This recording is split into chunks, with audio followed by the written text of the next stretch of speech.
ایک دن رسول اکرم صلی اللہ علیہ وسلم نے حضرت عائشہ رضی اللہ تعالیٰ عنہا سے فرمایا، جو جی چاہے مانگ لو۔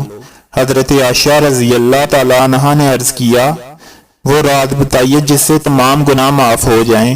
تو نبی کریم صلی اللہ علیہ وسلم نے ارشاد فرمایا، وہ یہ راز ہے کہ جب کوئی مومن کسی دوسرے مومن کو کانٹا چبھنے کے برابر تکلیف رفع کرتا ہے تو اللہ تعالیٰ اس کے تمام گناہ معاف کر دیتا ہے اور جنت میں اسے اعلیٰ درجہ ملے گا۔ جب صحابہ کرام کو یہ معلوم ہوا تو بے حد خوش ہوئے، لیکن حضرت ابو بکر صدیق رضی اللہ تعالیٰ عنہ نے رونا شروع کر دیا۔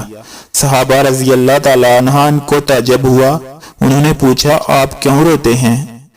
تو حضرت ابو بکر صدیق رضی اللہ تعالیٰ عنہ نے جواب دیا، میں اس لیے روتا ہوں کہ جب دوسرے کو دکھ دور کرنا گناہوں کی معافی اور جنتی ہونے کا ذریعہ بن سکتا ہے تو ان لوگوں کا کیا حشر ہوگا جو دوسروں کو دکھ پہنچاتے ہیں۔